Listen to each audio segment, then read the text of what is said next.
Hi, I'm Dr. Leaf and you're listening to my podcast, Cleaning Up the Mental Mess. For today's podcast, I'm airing an interview I recently did and really enjoyed on my good friend Kimberley Snyder's podcast. It's one of my favorite interviews and we really get deep into how to heal your mind by changing toxic thoughts. And before we begin, you can get even more bonus ad-free content from me when you subscribe to my Patreon. This month's bonus episode is the full video recording for my 2021 mental health retreat on a talk I did on how to reduce chronic and acute anxiety using the neurocycle. Now, on to today's episode. So Dr. Leaf, it's so wonderful to have you on the show today. I've been a big fan of your work for a while. And so, wow, here we are speaking. Thank you for taking the time. Oh, thank you, Kimberley. It's great to meet you. I'm a fan of your stuff too. So wonderful that we can connect like this. So I actually saw I was reading on your website, doctor, that you're born in Zimbabwe, which is a country I actually traveled through quite a bit when I was backpacking in Africa. So I camped all across Zimbabwe. Wow. That's amazing. Yeah. When was that? Was that quite recently? This was back in, I think, and I'm terrible with years, I think it was 2006. Wow. So that even then when things are still unstable, that's not the safest country to backpack in. But it's beautiful. But it's a beautiful country. Oh, it was, I know there's been a lot of, instability over the years, but the land is beautiful. And I have to say the people. Oh, they're amazing. Amazing, big hearts, so connected. Yeah. And open and loving and, very one of my favorite countries. It is. It's a beautiful country. We unfortunately left when I was very, very young. When there were so many years of problems there. So I grew up in South Africa. And I've only been back to visit once. But I got to get back there. So that's lovely. You've been there. Wonderful. So, there's so many questions I have for you, Dr. Leaf. I'm really fascinated about your work, especially with memory. And, one of the things that, just speaking personally, I wonder, I've asked this question before to some different scientists, and I know we have different, aspects of research and different ways of approaching this, but I think all of us have these painful memories, growing up. Ways that, how we define trauma, things that make us feel small or not good enough. And then I feel like we spend our whole lives trying to reframe things and trying to overcome some of these memories. So I guess my first question, Dr. Leaf, is it possible to really change our memories, or are we just, do we just have to find tools to cope with some memories that are painful and detrimental perhaps to our sense of self or self-esteem? Excellent question. The most basic answer to that is absolutely we can change. We can't change what's happened to us, but we can change what's in us and how it plays out into our future.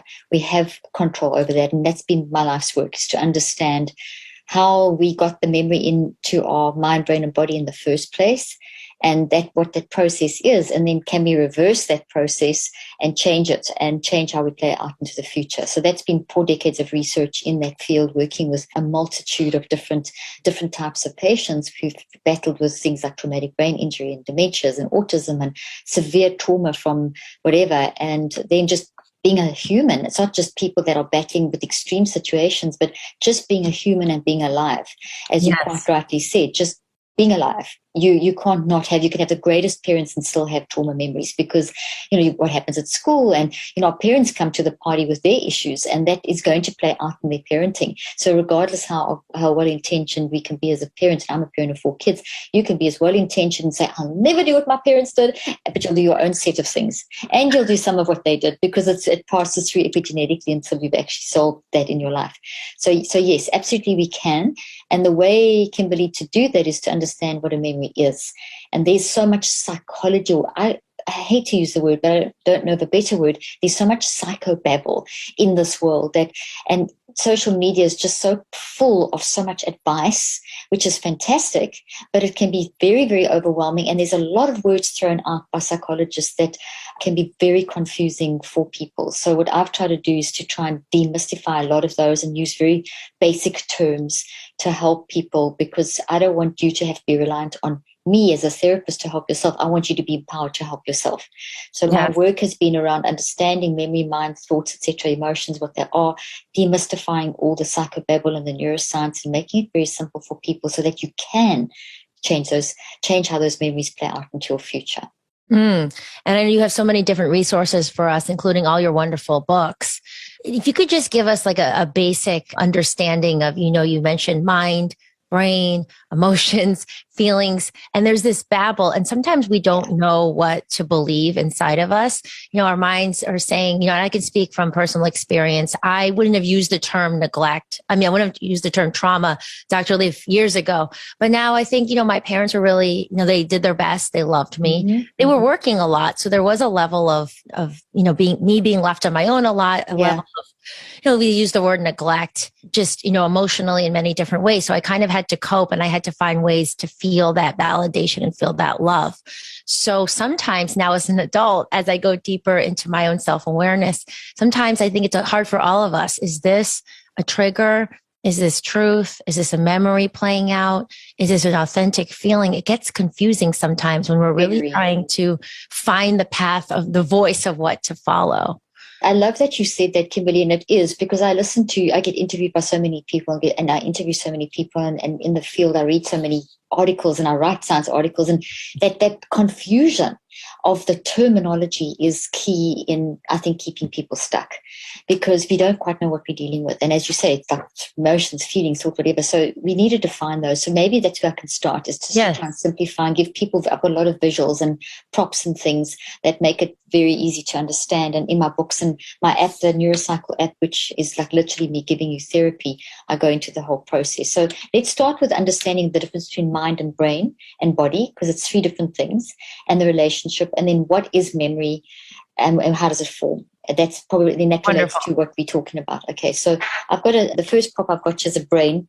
So if those of you that are listening, it's not a real brain, it's a brain and it's a prop. But basically, I show this because there's been so much emphasis on the brain in the last 40 years, which is fantastic. My whole career has been one of understanding more and more about the brain. But we've got so obsessed with the brain that we've become neuro-reductionistic. So everything's been about the brain, and the word mind has been subsumed into the brain as though it's a synonym. So people use mind and brain in the same, as though it's the same thing, and they are worlds apart. And they are so different. And seeing them as the same thing is locking a lot of people into feeling like they can't change. And a lot of the confusion, because if we're confused and we're not sure what we're dealing with, how do you change it? Because you don't know what to change. You don't, as you said, is it a memory? Is it a feeling? What is that? So the brain is a physical structure. It's very complicated and complex, and we're learning more and more all the time. But your brain can do nothing without your mind. And your brain is part of your body. So here's another model. There's your brain in your body. So the brain and the body are physical. We can touch, we can see, we can feel, we can measure.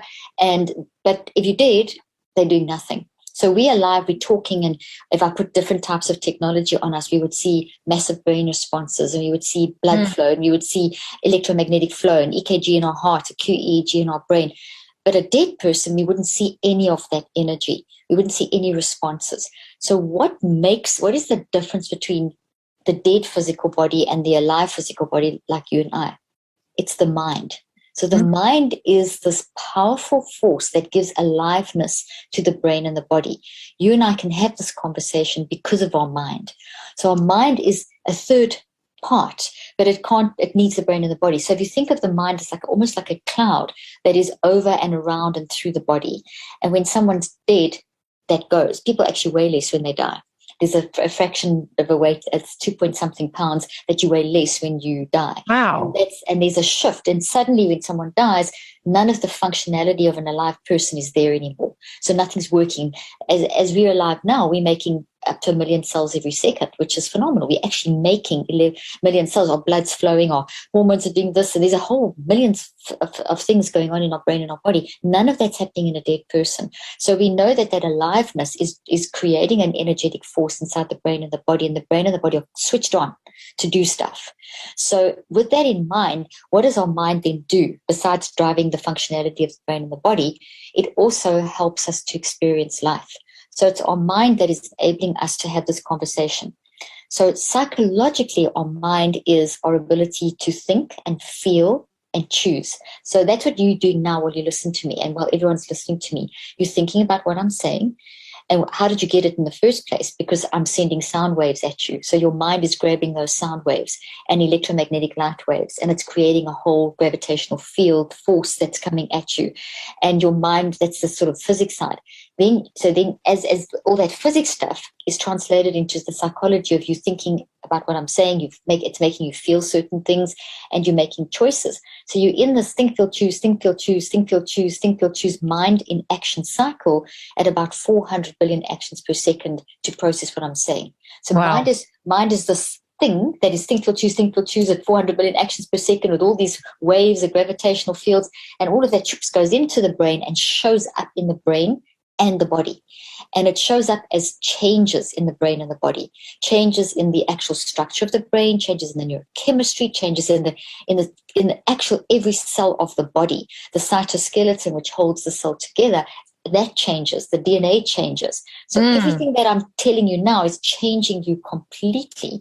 And that happens every moment of every day. So while we're awake, we take in the world through our mind into our brain and our body, and we change our brain and our body.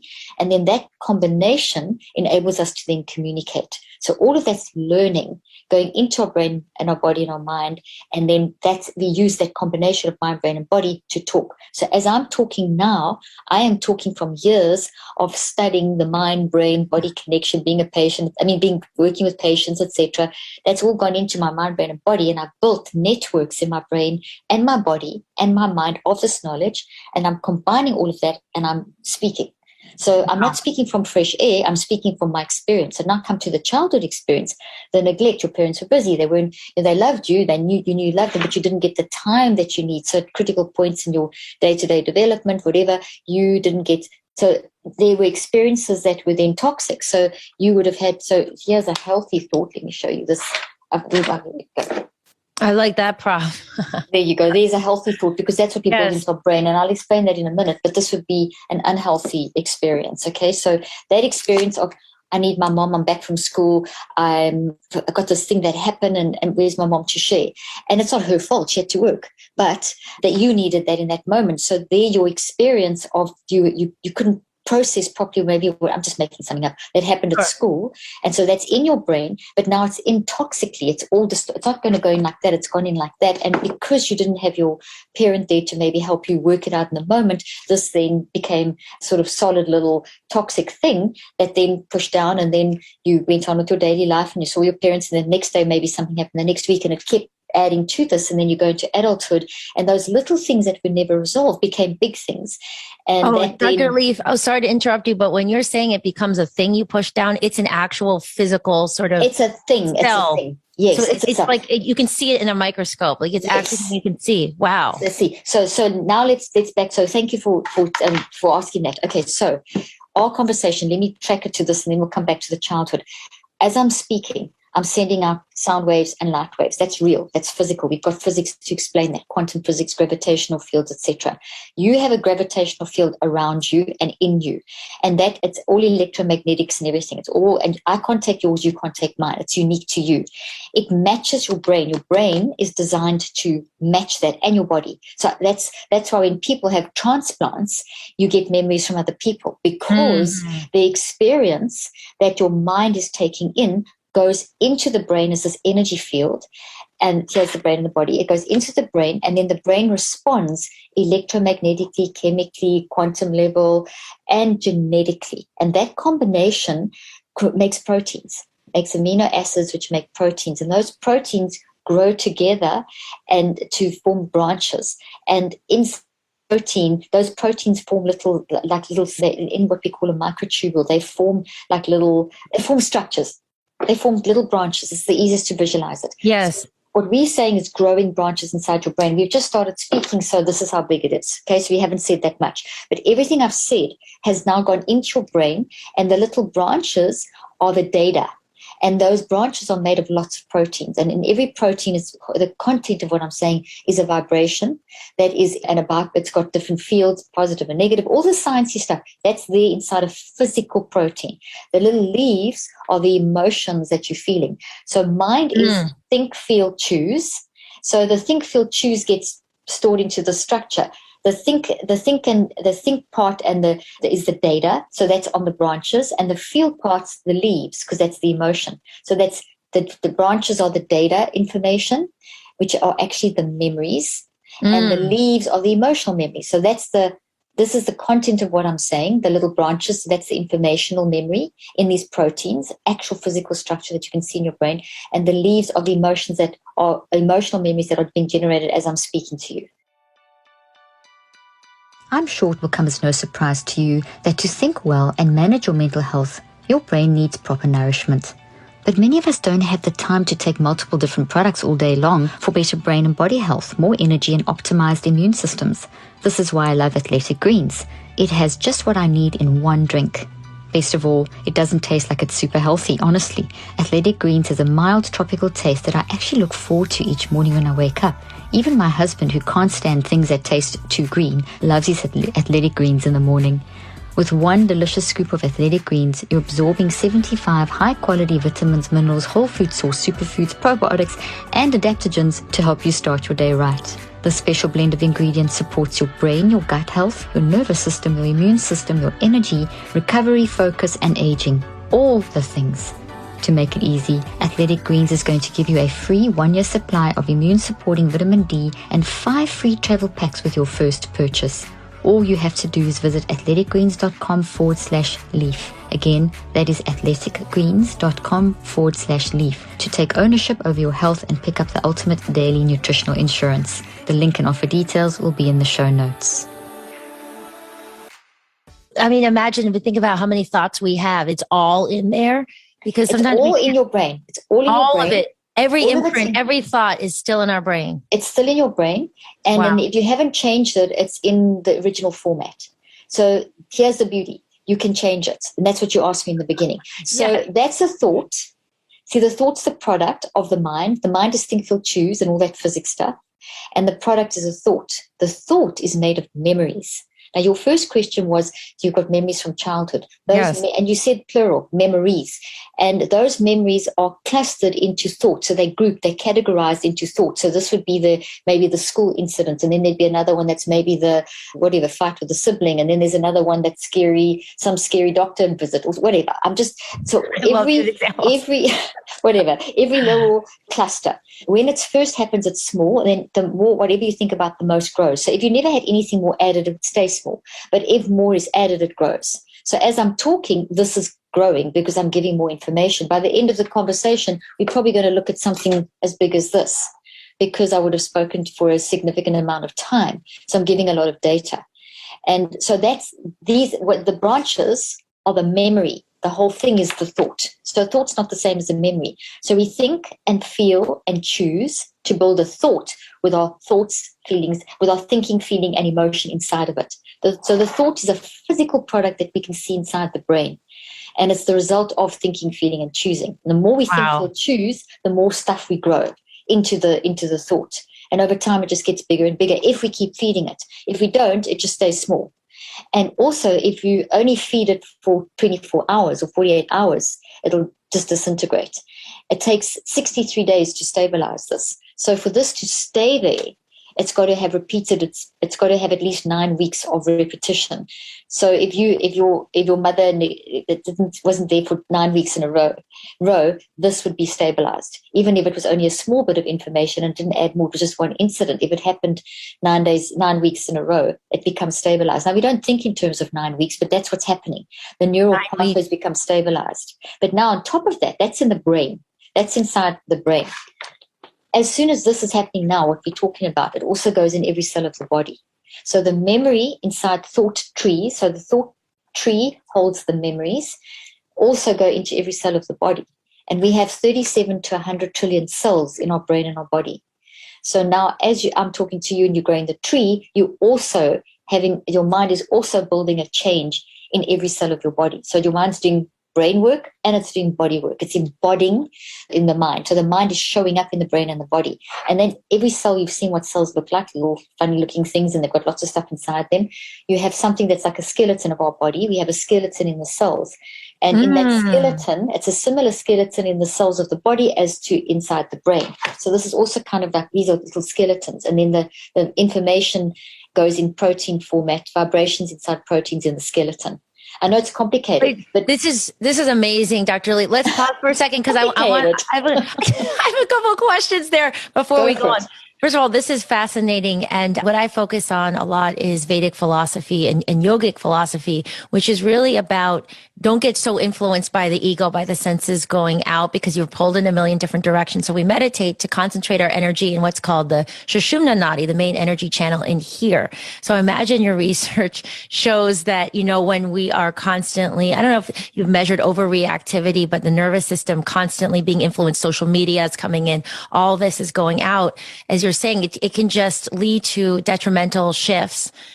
So many thoughts, detrimental shifts in our body, what we're seeing with the impacts of inflammation and stress and so on.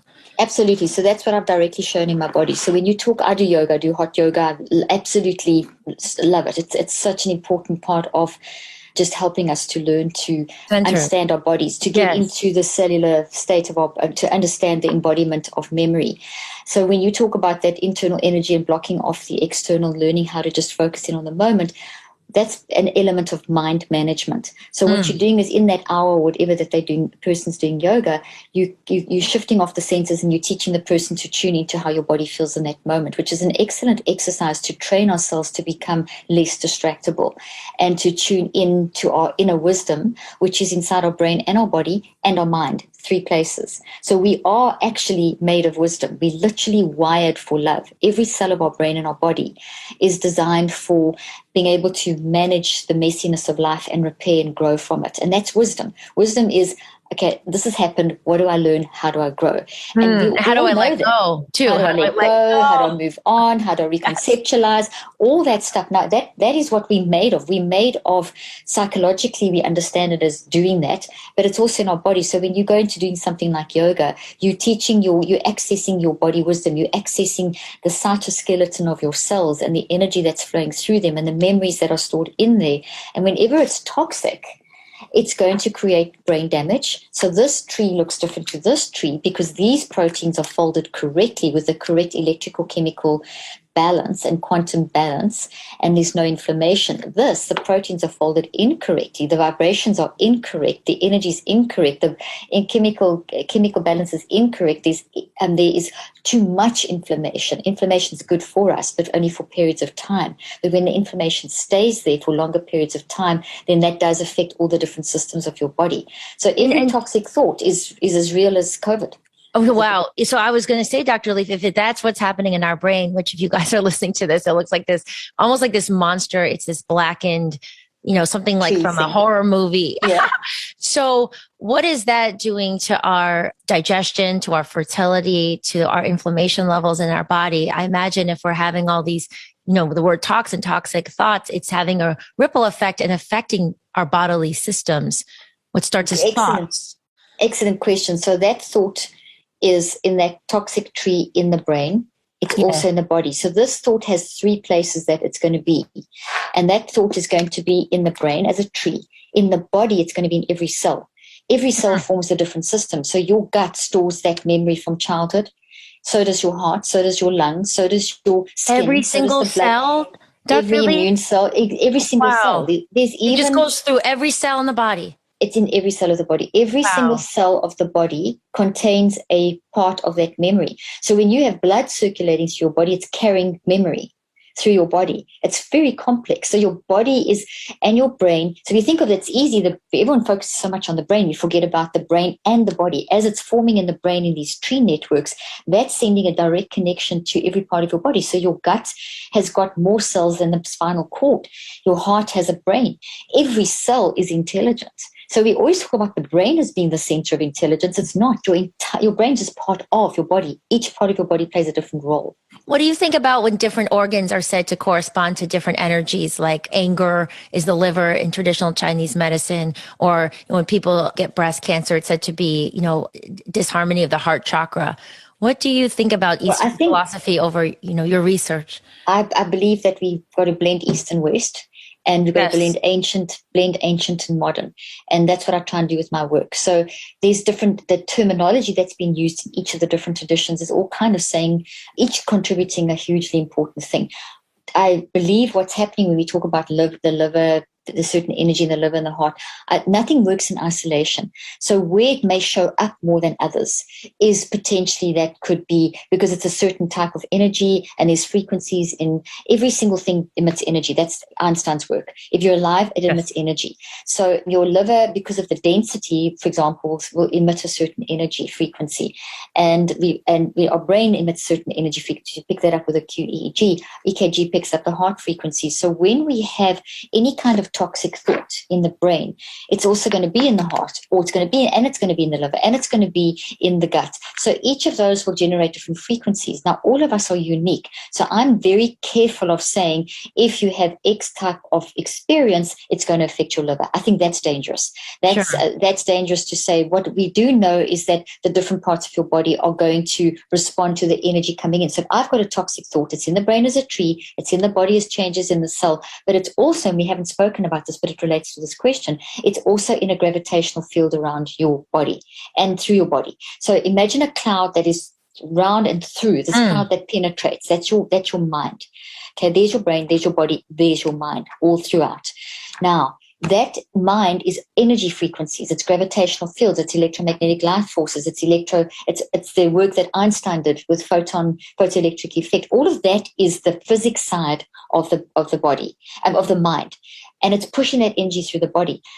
If you look at a podcast and you look at the little lines of the podcast, that's a great analogy for, so how do I look? What does a memory look like in the body, in the mind? In the brain, it looks like a tree. In the body, it's a change in the actual internal structure of the cell and on the DNA. Wow. And in the mind, it's like a gravitational field. If it's a healthy memory, something that's positive and uplifting and constructive, and it's repairing and growing, that kind of stuff where I'm learning, etc., then it's going to be a nice field.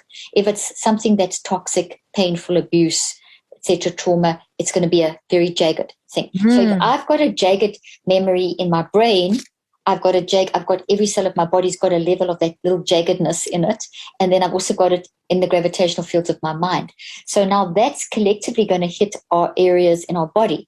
And then the liver, for example, because of its density, emits a certain type of frequency that's slightly different to somewhere else. So then maybe the liver is going to pick up that frequency maybe quicker than the heart, or for example's sake, for whatever that may be. So we may get a level of response. So I do not think it's as linear as what they make it, but the principle is absolutely correct. The principle is understanding the embodiment of memory and understanding the brain as part of the body and moving away from this thing that the brain, I'm a neuroscientist and I'm telling you that the brain is not the center of control. It's part of the whole control center. The mind is actually the center of control.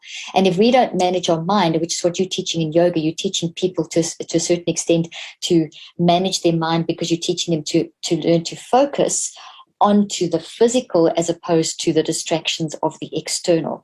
And that practice teaches people to then learn to do that as they go into daily life. But it isn't sustainable unless you manage to manage everything. So you've got to use, I always talk about meditation, breathing, absolutely essential for brain preparation and body preparation. But you have to do that. Plus, you have to do the work of dealing with the memory from childhood, the patterns showing up in your life, how you're responding in your relationship. What are you doing? How are you functioning? How you function is influenced by experiences that you've had.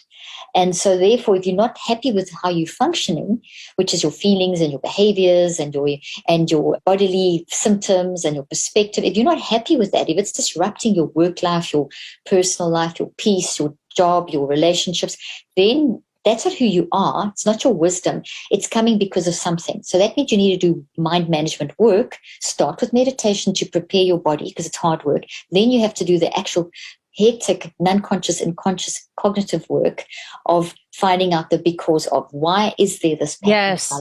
And that's the neurocycle that I've developed. The neurocycle is a system. You can put all kinds of techniques into that system, but it's a system for how do I find these and how do I deconstruct them and reconstruct them into something that's healthy that I can live with. Doesn't mean I forget what happened to me, but I change what it looks like in my brain, in my body, in the cells, and in those little fields.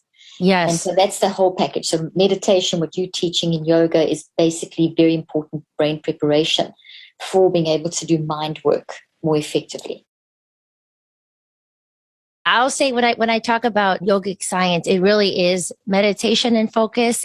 I don't really do the asanas anymore, Dr. Leaf. I used to, and then it started to get much more in here because I learned, oh wow, out of 196 asanas, 196 sutras, really 3 are only talking about the poses. So as I got deeper and deeper into the yogic science, it was really about focusing your energy, getting in, going deeper into meditation. And what I found is afterwards, that period after I meditate and I started journaling and reflecting in that stillness, I could see exactly what you're saying. Yeah, because you tapped into your inner wisdom. Mm-hmm. Yes, there's patterns. Like, why does this bother me so much? Why does it bother me so much if someone sort of tells me how it is? Because it triggers something like, oh, I don't feel seen, something from my childhood. Yes. So exactly what you're saying, it prepares, I think, that stillness and just creating that introspection, which Yogananda, the great guru who brought yoga from the East to the West, says introspection is the greatest agent of progress. Because if we don't see our patterns, as you're saying, then we don't really know that we're being affected by our memories. Well, exactly. And we also have so much, the narrative of the current narrative is one of,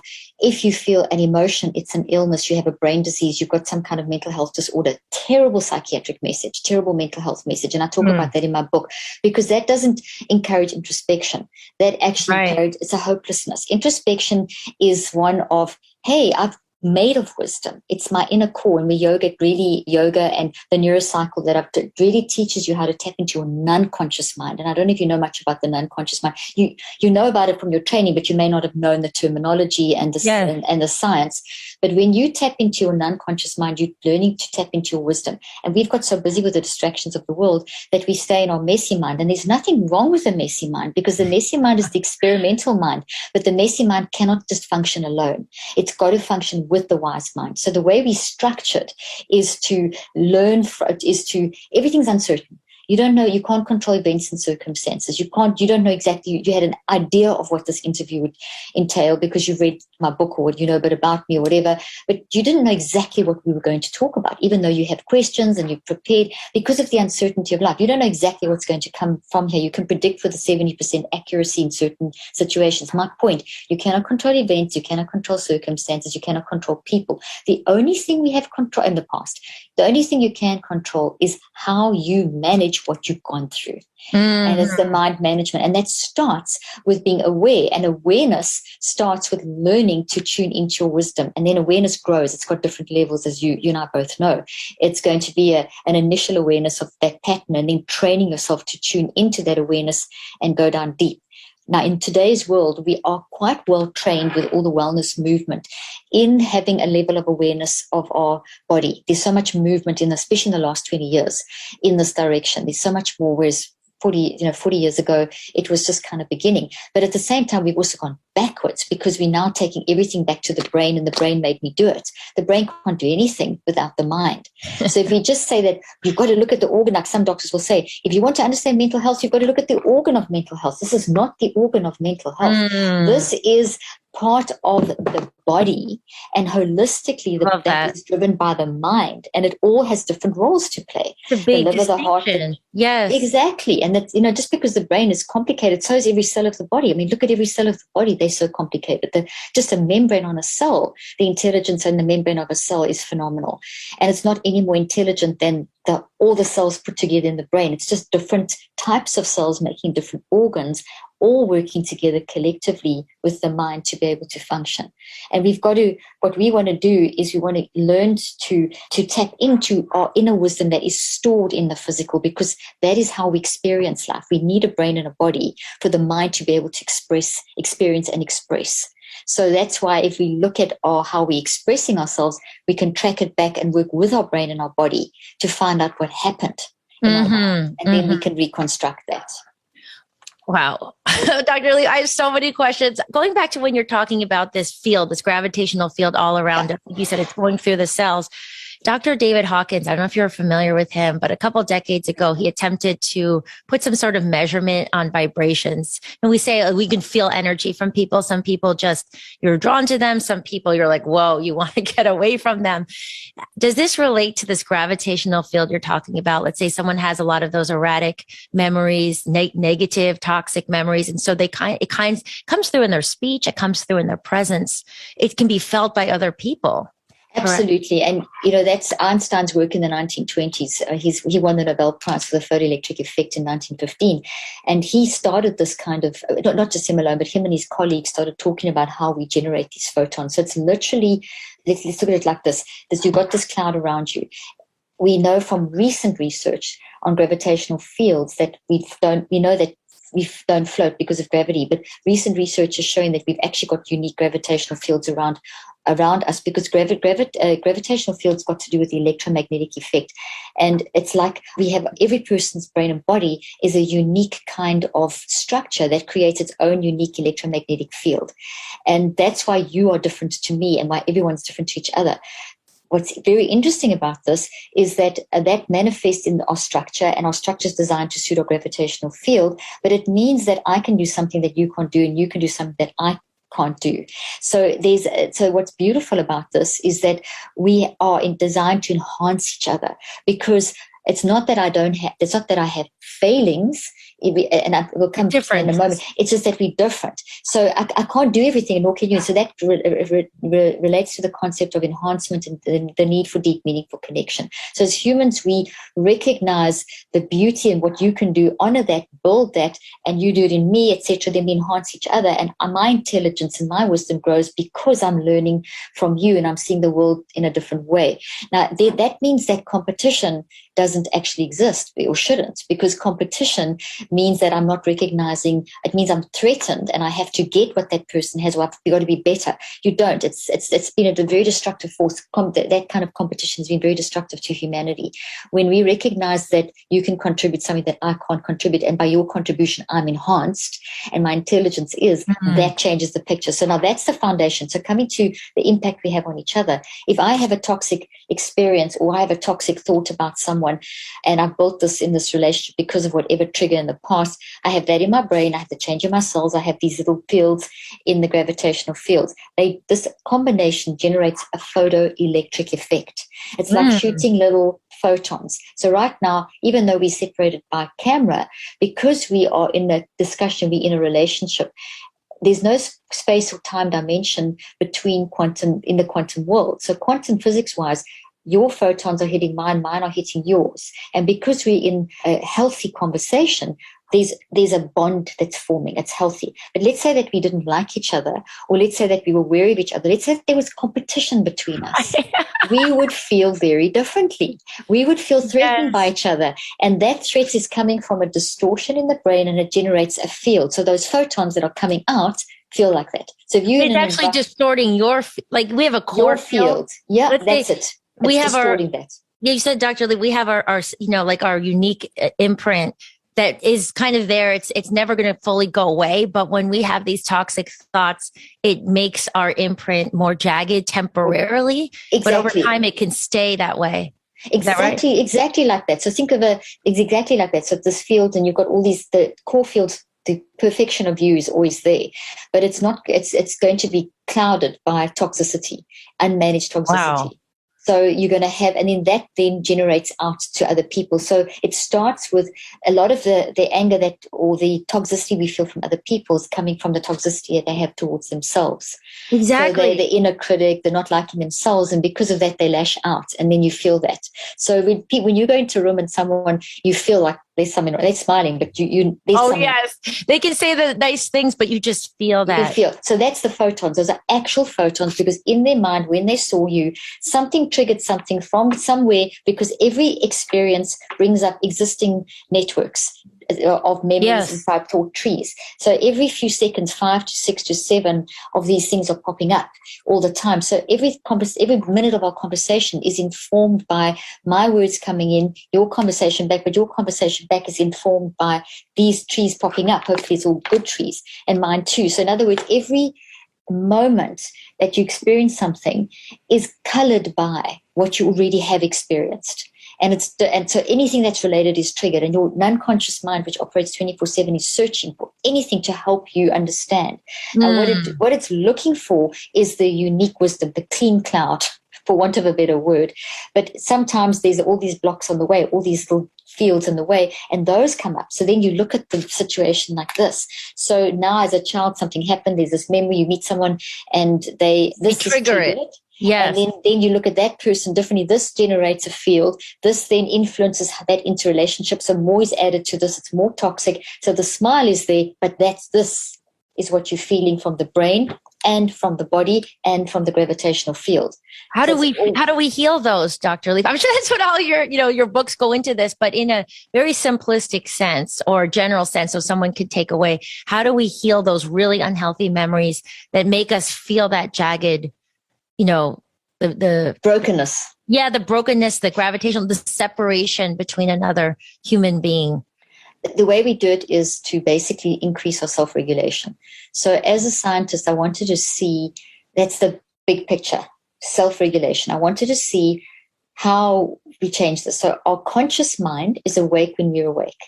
Our non-conscious, N-O-N, not unconscious. Unconscious when you're knocked out or have an anesthetic. So you get your conscious mind, your subconscious, and your non-conscious. The conscious is when you're awake. The subconscious is the bridge between the conscious mind and the non-conscious. The non-conscious, N-O-N, very few people talk about the non-conscious, and that's a huge problem because the non-conscious is what you're actually learning about as a yoga teacher and all the training you've done. When psychologists are talking, they often say the unconscious and the subconscious. They're missing this, right, the biggest part of us. So every single experience you ever have had and everything about your core wired for love wisdom, you, is in the non-conscious mind. It manifests in the brain, body, and these fields, and it's unique to you. The non-conscious mind works 24/7, and in it is a core wisdom, and then all the experiences on the outside. So imagine the core beautiful cloud, and then all the little black vibrations or something, just to give people a nice white cloud and then little black vibrations. Inside the brain, the core is a beautiful green forest, a beautiful rich green forest, but around it there's all these things of experiences. So what we want to do, what you teach people to do with yoga, is to try and tap into this part and the white cloud, and to get through the black stuff, and to get through the toxic stuff and the jagged fields, and to tap into the inner core wisdom. When we do that, then we can stay in a place of safety, and we can fix all the jaggedy things and toxic trees and all that stuff. So that requires self-regulation.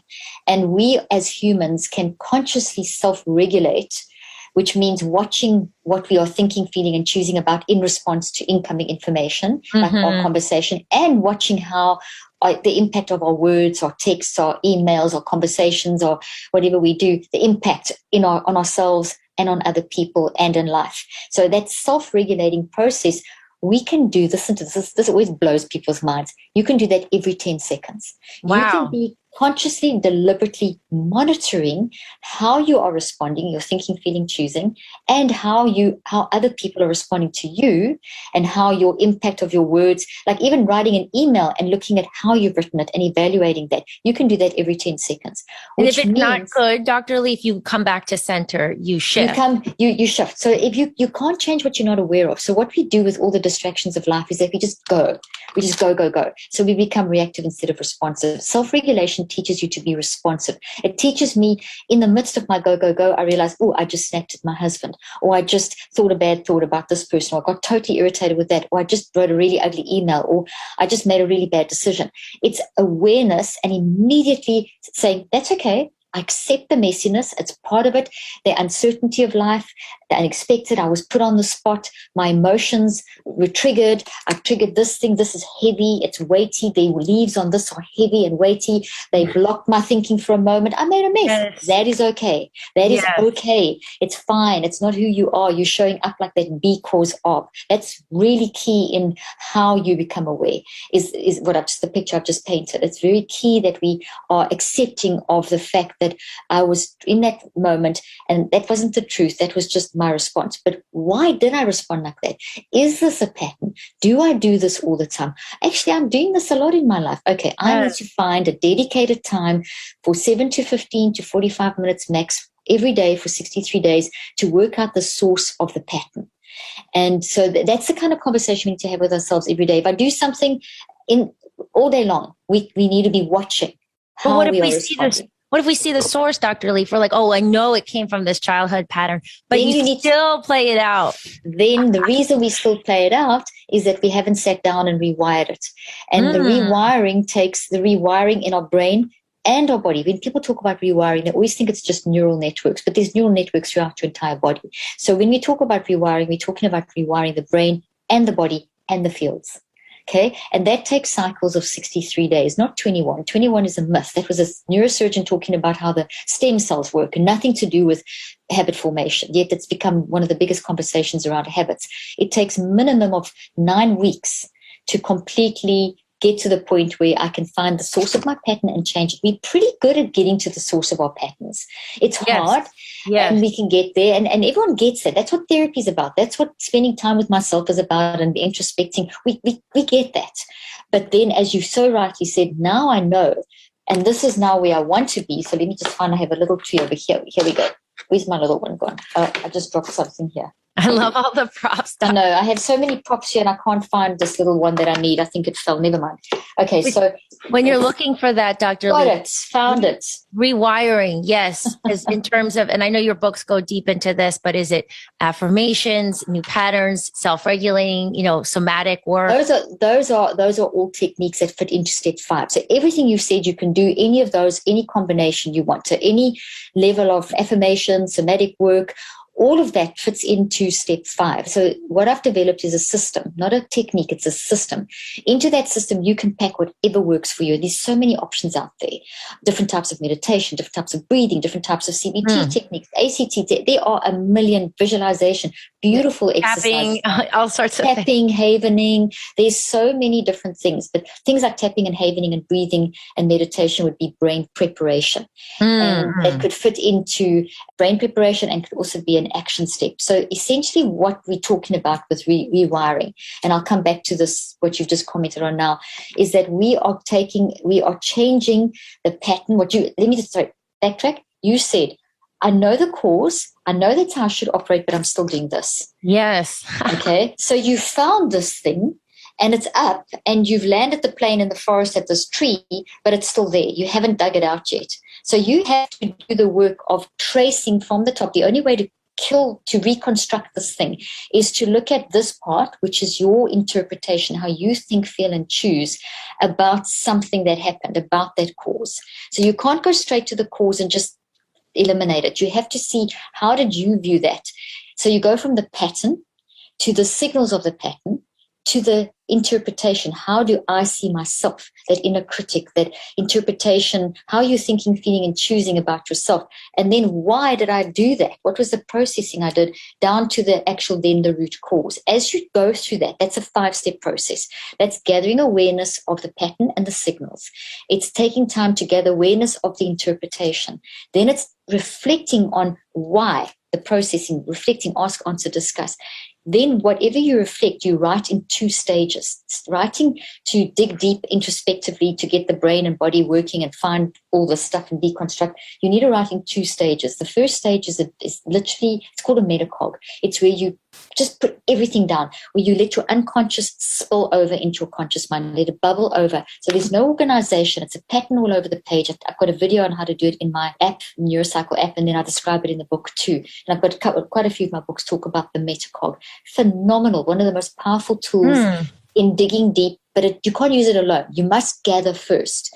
Gather awareness, which is gathering, and we can go into the detail of that in a moment. You must then reflect. So it's first gather awareness, then it's reflect, then it's this metacog, messy kind of mind that digging out of the unconscious.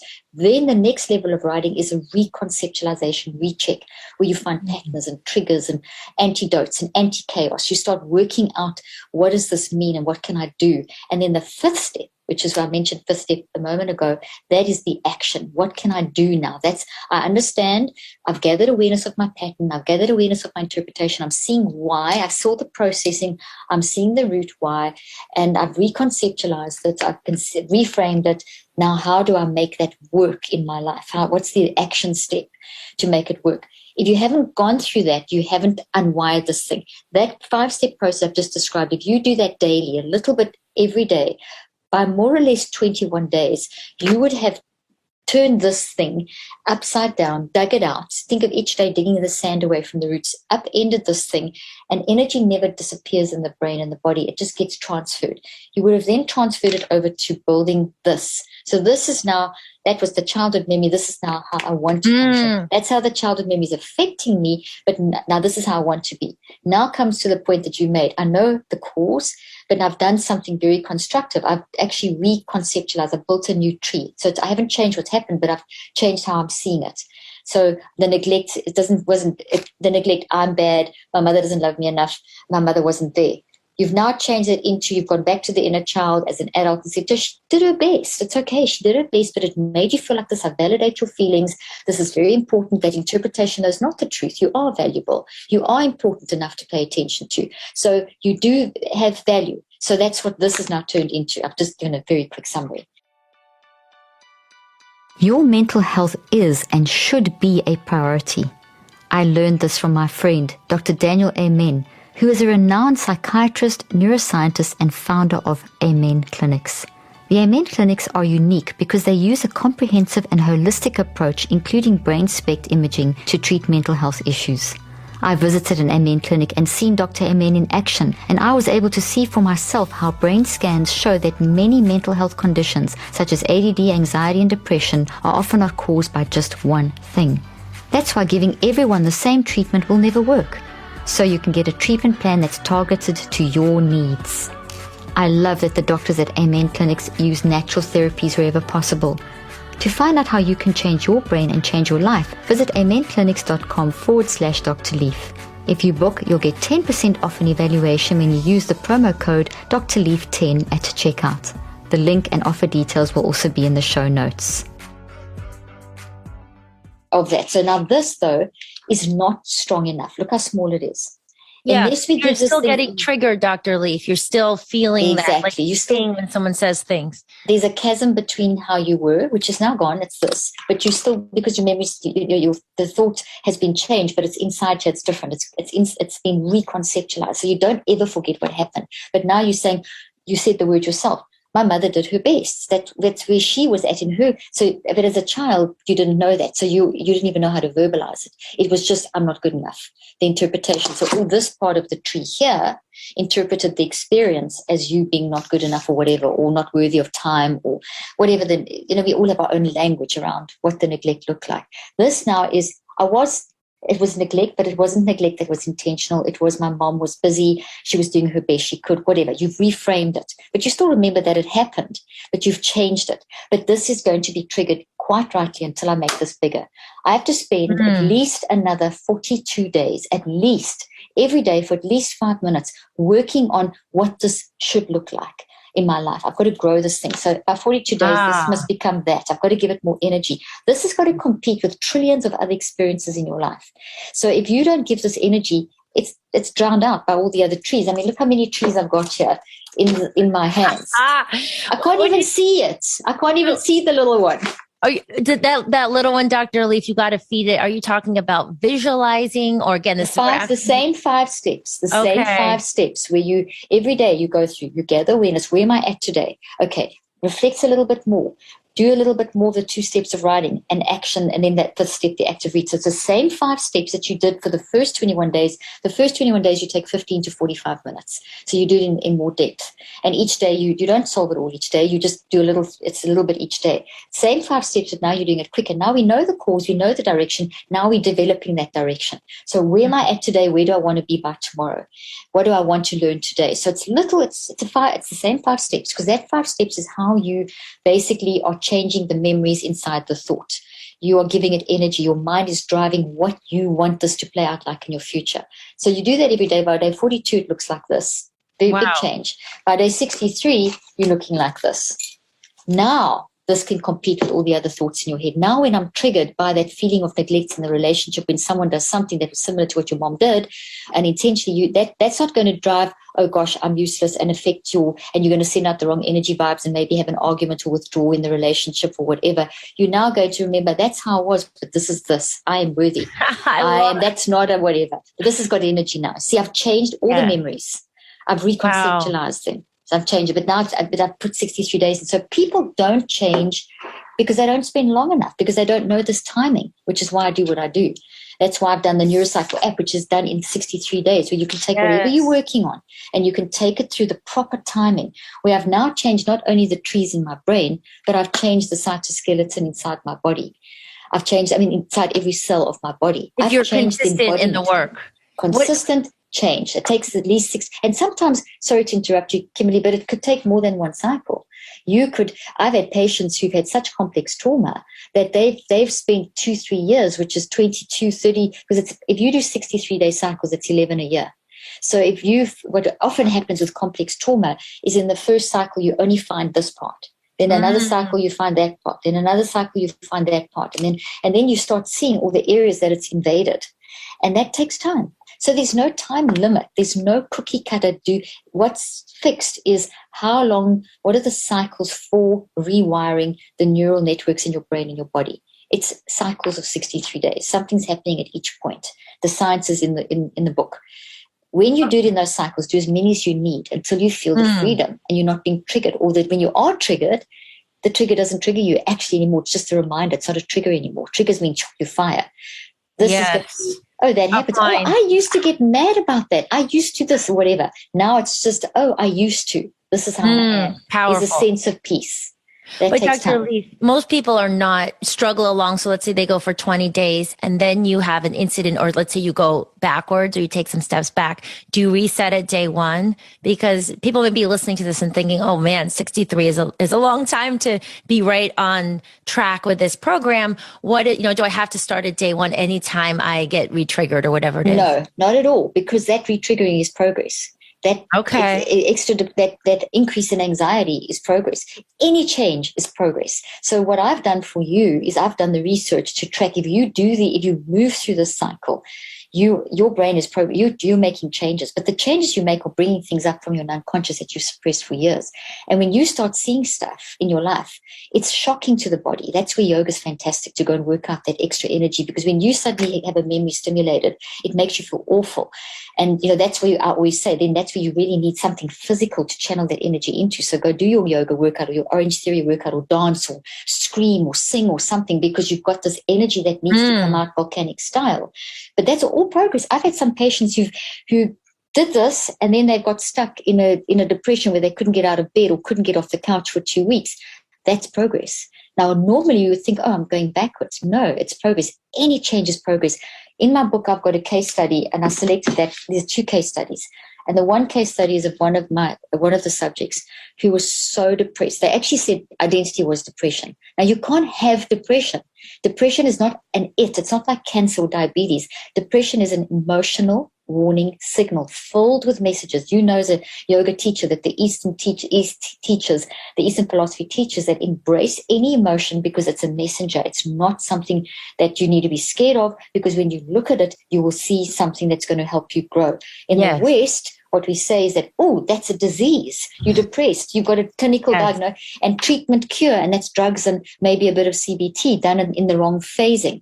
Now, there's nothing wrong with CBT if you use the technique at step 5, but if you use CBT and skip out steps 1 through 4, it's not going to change the brain and the body. So then they become a temporary fix and people fall back. That's how they use meditation too. If you don't use meditation within a whole package, you're going to meditate, you're going to learn over time, certainly to be less distracted and more focused, but you're not going to fix the childhood trauma. You're not going to fix the marriage trauma, the work trauma, the COVID trauma, the whatever, because you have to repackage that. You have to change that trigger that's inside of you into something that you control. This is in your unconscious mind, creating tremendous brain damage, creating damage to every cell of your body.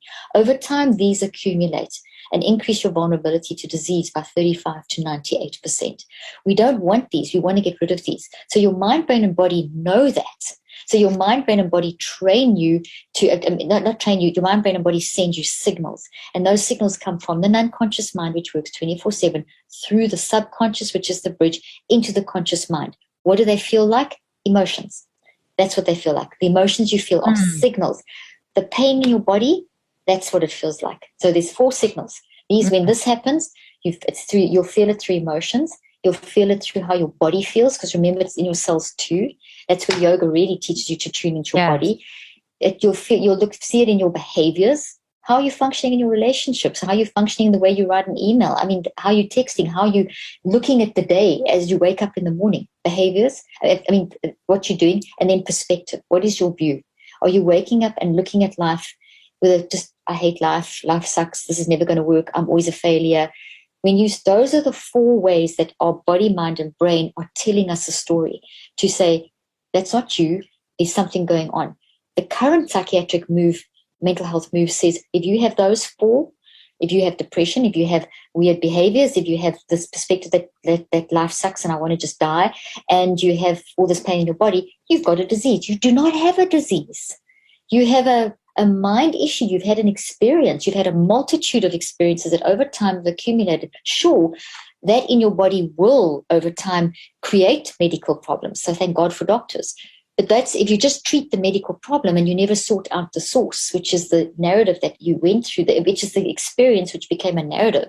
These are narratives inside of you, which are memories inside thought trees. If you don't fix those, then the medical problem won't resolve. The medication is going to be a temporary fix. The neurofeedback's a temporary fix. The meditation's a temporary fix. Unfortunately, and I'm all for, as you can hear, I'm all for meditation. Sure. But you cannot, the research shows, you cannot fix a childhood trauma with meditation. What you will do with meditation is you will learn how to tune into your body, so you'll fix it quicker. You'll get into introspection deeper. You'll get into the wise mind quicker. So meditation and yoga are fantastic ways of training people in really bad states to really get in touch with their inner wisdom. It's really, if I have to give you one big summary of what I see meditation and yoga doing, it's a very efficient and wonderful way of doing that. But it's not enough on its own. You then still have to do that hard work, and no one's telling you how to do it. And not everyone can afford therapy. And if you go to therapy, I'll finish with this. If you go to therapy, it's once or twice a week. What are you going to do with yourself 24/7? You have to mind manage every 10 seconds. So that's what I'm trying to teach people. Not replace the therapy. I love that. Not replace the coaching, but it's how do I live with myself every 10 seconds? That's what I'm offering people, is how do I live with myself? With all the stuff now, in the future, in the past, all of it happening together. That's what the neurocycle is. Well, and there's so many questions I have, Dr. Leaf, but I have to say, how does this play into, you're talking about these thoughts that I love the visual of the toxic thoughts. And, we hear thoughts are things. We talk about visualization. So visualizing the life you want, playing that out, manifesting. Is there anything in your research that supports I imagine with these gravitational fields, when we have these healthy thoughts, when we don't have those jagged patterns, there's more potentially flow, harmony with other people. So opportunities start to open up. So maybe in a scientific sense, it's true when you visualize what you want and you're in more harmony, it is reflected outwardly in your external world. Absolutely. So visualization is a technique that you can use throughout the 5 steps. So you'll see, even if you read the book and you go into the app, you'll see I'll talk about visualization. I give like little mini lessons, and I talk about how visualization, how it opens up the brain and the body, literally opens up the brain and the body. When I say open up, it makes these malleable, weakens them. So it makes you it's a great way of becoming conscious of what you are going through. So looking at yourself. So when you picture something, you are changing your vision, mind vision of what is happening, and it helps you to then transform more easily. And a lot of stuff happens inside the brain. So visualization, in the sense of working through an ordered system over time, like the neurocycle over 63 days will work. But if you just say, okay, which is what a lot of people do, I do not like what's going on in my life. I want to be rich, famous, and healthy. And which is, and we laugh, but that's really what we encourage to be in this very capitalistic society. Success is how much money and how great you look, which is really not what success is. Success is how big your social media follower. Yeah, exactly. It's inner peace. Do you have peace in the midst of chaos? Exactly. Then you're a success. I don't care what everything else looks like. That's where success is. So we've got to get that level of thinking back. But if we have that, what was I saying? If we have that vision of just having that external, I wanted to make a point there. About visualization. Visualization. Okay, yes. Thank you. So what we told is take 10 affirmations and say those and visualize yourself. So you want that goal, visualize that car, that house, that body, that whatever, see yourself there. And that in itself is not a harmful thing. I mean, the picturing of that, there's nothing wrong with doing that. It does a lot of good in your brain. But then people think that's it. And that's the problem. People think, okay, well, I don't have to deal with this. I'll just take that pretty visual and I'll put it on. You're putting a Band-Aid on a bullet wound. It's not going to work. Well, I was thinking more, Dr. Lee, what about visualizing you being more in peace? Like if you can but you can do that. But even that, Kimberly, even visualizing being more peace. So please visualize, but visualize in the correct way, at the correct point. If I don't deal with this and I'm just going to use visualization as a Band-Aid, it won't work. If I use affirmations as a Band-Aid, it won't work. But if I use visualization, okay, I'm going to gather awareness and I can see how I'm reacting. Then I use my ability to picture and I see myself in that situation. And then I see myself how I would like to be. So as you work in each of these steps, you can bring visualization as you go through the 5 steps. But I'm working with it as opposed to just slapping on, I want to look like that. So if you just take, I want to see myself at peace, and that's the visual, and there you are at peace. That's not enough. That's the Band-Aid. But if I say, okay, I'm not at peace. I'm totally chaotic. Why? What are my signals? What is that gather awareness, like picking apples in a basket, very specific. Then reflect, ask, answer, discuss, ask, answer, discuss. Write all this as I pointed them out. Each one of those, you can then, at each of those steps, you can build the visualization process in. When you get to step 5, then you've got a more authentic visualization. I'm now not putting a Band-Aid on the wound. I'm actually opening the wound and finding out the source of the wound. And I'm dealing with the wound all the way through. So I'm seeing that interpretation of myself was, I'm useless. Okay, and I look at myself, I stand back and observe myself. As I'm saying this, I don't know if you can visualize and if your audience can visualize. Take your inner critic. What is the thing that you say most about yourself that is critical, like I'm not good enough or whatever it is? I don't know what it is. Now close your eyes and visualize how your face actually looks when you feel like that. Can you see yourself? Now open your eyes and look at this tree and say, okay, that's an interpretation that's not truth. It's making you feel awful. It's having an impact right down to the level of your DNA. Your homocysteine, cortisol, everything's going crazy in this moment that you visualize. So if I just visualize myself happy, it's not going to work, no matter how much I do it. It's still there. I have to say, why is it there?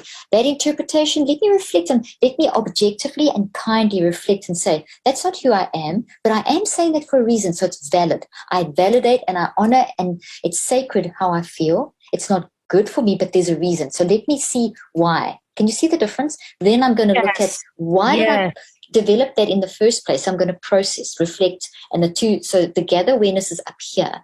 The reflect, and which is the second step, and the metacog and the recheck are down the tree. And then that takes you to the root. And then the active reach is the action. Okay, now I know, now I can say, all right, the rest of today, every time that inner critic comes up that says whatever you just pictured now I'm ready to say, actually, that's not the truth. The truth is, and then see yourself in that different way.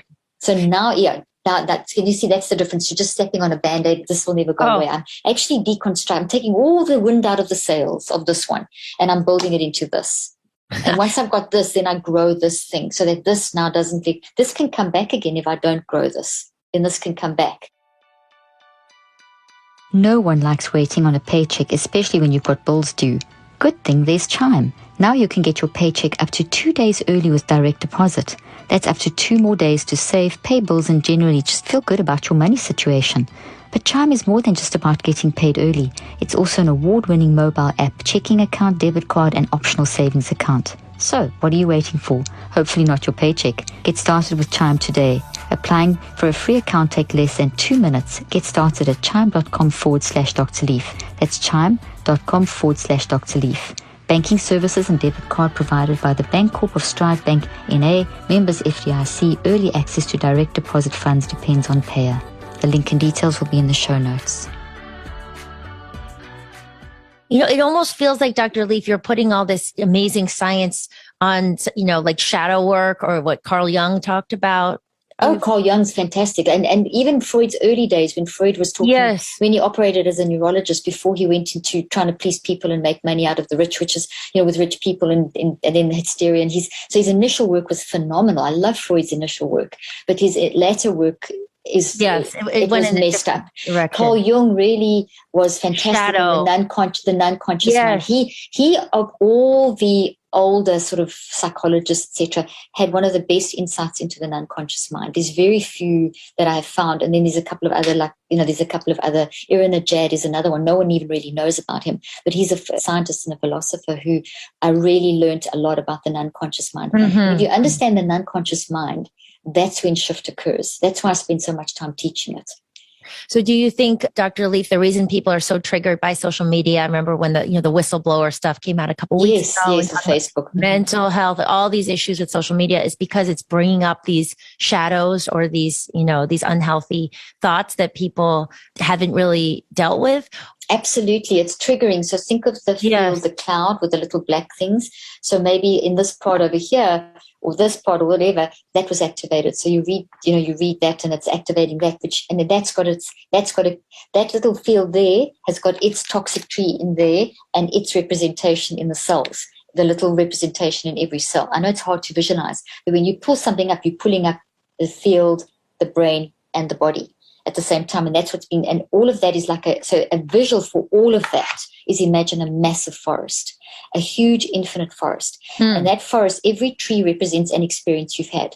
From an experience becomes thoughts, because it's a tree, a thought tree with memories in it. And those memories are information and emotions. You're thinking, feeling, and choosing. This part's interpretation, that's processing, that's source. Okay, so imagine all these trees in this forest, but through the middle is this beautiful strip. It's exquisite. It's perfect. It's perfection. It's absolutely, imagine the most beautiful forest that you can imagine.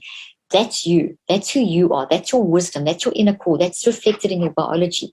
Everything about that and your biology is for survival. You being at peace and surviving and working for you. Your non-conscious mind houses that. Your unconscious mind crosses over the cloud, the brain, and the body. It's the overarching who you are.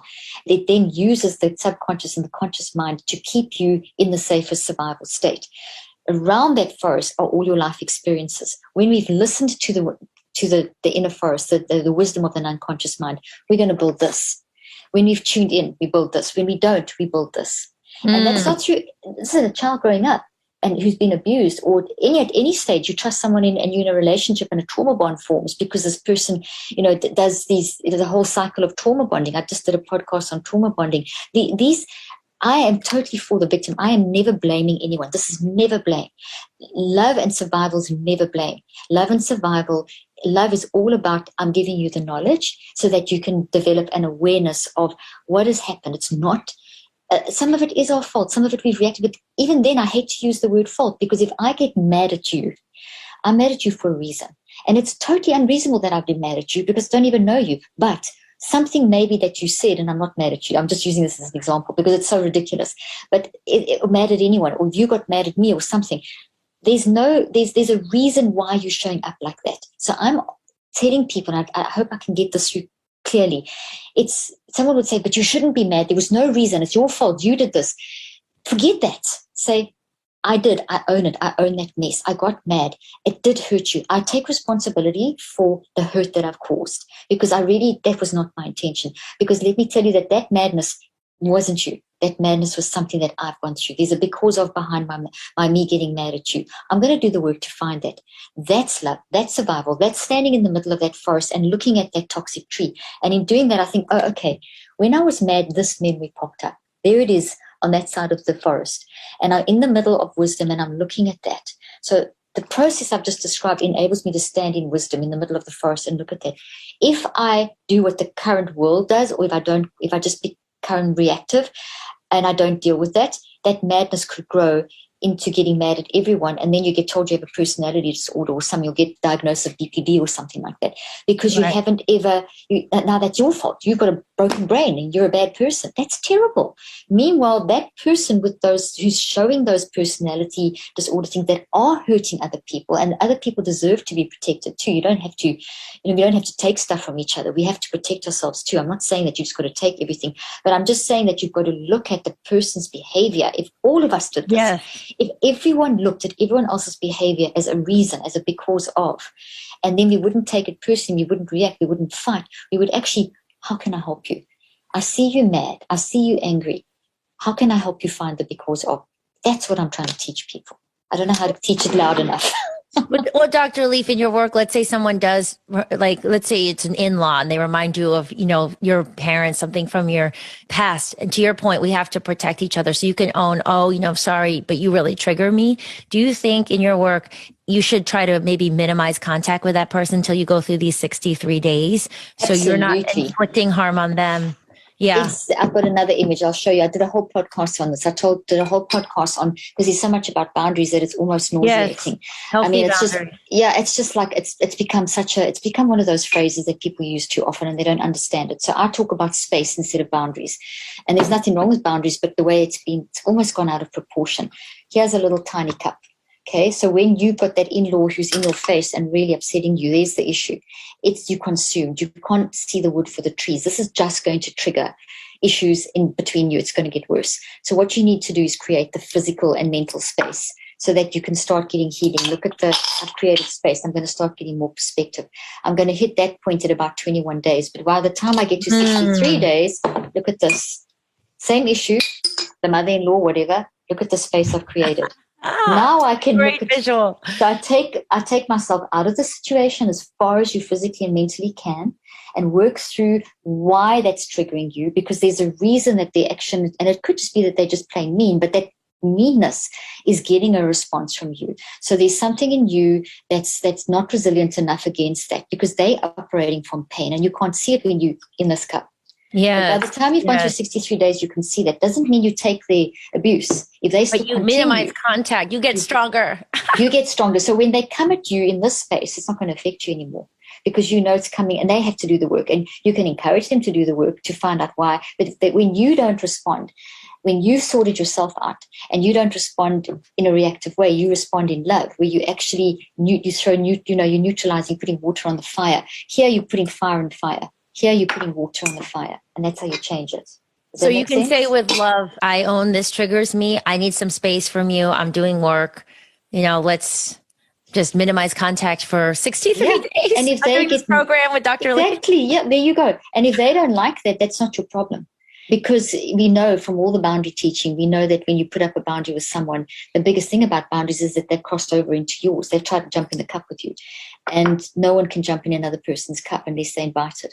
So, you have every right. And that's where you have to understand that any anger that comes from them is because of their hurts. And you just still need the boundary. You need the space. You need the cup. You need that little thing. But you need to get into this one and then eventually into this one.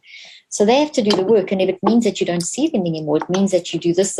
You've got to do what's good for you. Otherwise, you will just make them worse, because you're just going to shoot out all those negative photons we spoke about earlier on. You've got to get through the uncomfortable of creating the space, and hopefully they'll see your change and feel your love, and which may be, just you stay at peace in the midst of chaos. When you can stay calm, where you used to freak out maybe, or get upset or cry or whatever, when they see, hey, they're not getting that same reaction. All they're getting from you is love photons. They don't know that's what they are, but that's what they're feeling. That neutralizes. Hopefully that's the prompt for them to pull back and sort out their life. If not, and they don't respect, you have every right to then, if it's affecting your mental health, you just keep that boundary until they've done the work. You don't have to allow them in your life if they haven't done the work. You just have to get yourself right and stay in love towards them. Oh, beautiful, Dr. Leaf. I mean, there's so many things I want to ask. I have two more quick questions. This is so impactful for everyone listening. The work of the Heart Math Institute, talking about I know they work. The vibration of the heart. How does that fit into your research? versus Well, I've followed their research here for years. So your heart has a little mini brain of 40,000 neurons, which you would have heard if you've followed their work, and they talk a lot about that. So so basically, your heart, every part of your body, even your lungs, your gut, everything has intelligence. The neural wiring is everywhere. So it's never just brain; it's brain and body. So in terms of the heart has every part of the body has a role in our mind, and our mind has a role in every part of the body. So when it comes to the heart does some interesting things. It's connected to when you are making a decision, for example, there is a connection literally from the front of the brain over here all the way down into the heart. And as you make a decision, it's an electromagnetic force and a quantum force that moves between the brain and the heart. As you think, feel, choose, the heart becomes very activated in the think, feel, choose. So in that little interim, as you're about to choose, it seems that the heart fires up at that point.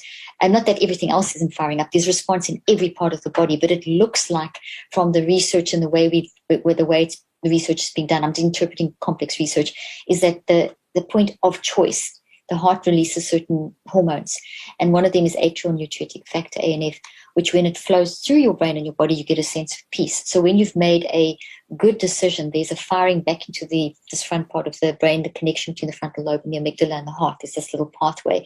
And there seems to be a lot of firing in that area as you are choosing. As I talk about it in quantum physics, we talk about it as before the collapsing of the waves. So it's when you're in a state where it's neither you haven't chosen. I talk about like sitting on a surfboard just before you fly. You're either going to ride out the wave or you're going to surf the wave. So you're sitting in that state. And it's in that state that the heart seems to become very, very active. And as you choose, the heart releases this hormone if you've chosen in the right way. Yeah. If you've chosen anything in that direction. And I actually have this great image of sitting on a surfboard, and then, if you choose the right thing, then, you ride the wave, whatever, and the atrial natriuretic factor plus 1,400 neurophysiological responses will happen. But if you make the wrong decision, it doesn't get released and you fall back and there's Jaws. I've got this picture of Jaws with his mouth open. You can get out of Jaws, but just for the analogy. Yes. So you're in that state of decision making, superposition. That's the term for it. It's called superposition. And that's where the heart seems to be very active, but it's throughout. The heart is active. Every cell of the heart has every memory that's in your brain. Every cell of the lungs has every memory that's in your brain. Unbelievable. It is. And we're carrying in as you get born, the blood from the mother is inside of you and your blood is in your mother. So you're carrying each other. And that means your mother's blood cells are in you and her memories are in you. Wow. And not the father necessarily. Oh, and the father, but that's come through the sperm. So the father has just as much influence. So there's the way that the sperm forms and the vesicles of the sperm sacs and everything through the growth from a child to an adult and then in conception, all of that goes through. So the entire father and mother is in you 4 generations back and probably more. So everything comes through, the good, the bad, and the ugly, but it comes through on top of your genetic code, but it comes through dormant. So everything from previous generations comes through dormant. It's called epigenetics. But it's only activated if it's nurtured. Mm-hmm. Activated, it's opened up, or it can be destroyed or activated or stay dormant. So there's 3 options for things that come through the bloodline. Wow. Dr. Lee. That's another whole discussion, and I don't have time. I've got another interview. Very last quick question. I really resonate with your work, Dr. Leaf, about, 10 seconds, 63 days, doing the work, doing real work. I live in LA where it's become quite popular. And I'm sure you've heard about all the different plant medicine modalities. Yes. People are drinking things and taking things and saying, this replaces my therapy. This is me doing the work. I don't want to open a can of worms here, but I've met people that are, drinking a lot of different things consistently and then saying, it's almost like their spiritual ego increases. Yes. Or like, now I'm a healer. I have this or this. What's going on there? Do you think it's just, creating some sort of harmony in their mind temporarily, or there's a lot of things going on, and I only have a few seconds left. My producers are in the room, but very quickly, it's once again looking for a quick fix. So whether it's a pill or an activity or something, doing something external, taking something external and putting it inside, but it's not going to be sustainable because you have to do the inside. Everything works inside out. You have to change brain, body. Mind, brain, and body has to change. So all those extra things just add value to the pot, but they're never going to be sustainable. So you can't just drink some plant and think that that's going to fix your trauma, or have, go and have mushrooms. I can never say that word.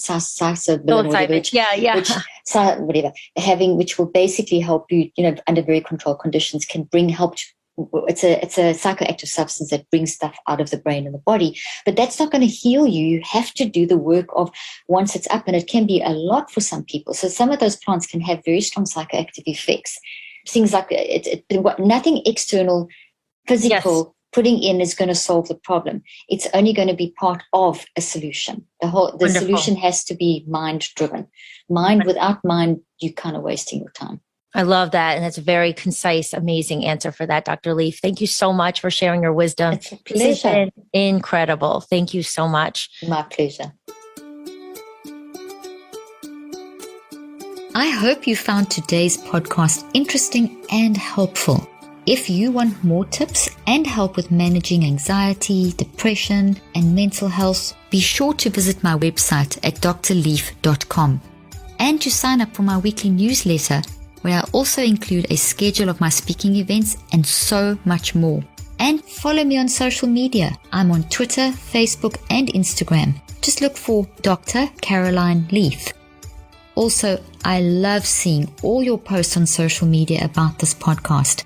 I love seeing what resonates with you and what you've learned. So be sure to continue posting and tagging me and letting me know what you think and how these tips worked out for you. And don't forget, leave a review and keep spreading the word about this podcast. Thank you for joining me today. I really hope you learned something new and helpful. Till then, I'm Dr. Caroline Leaf.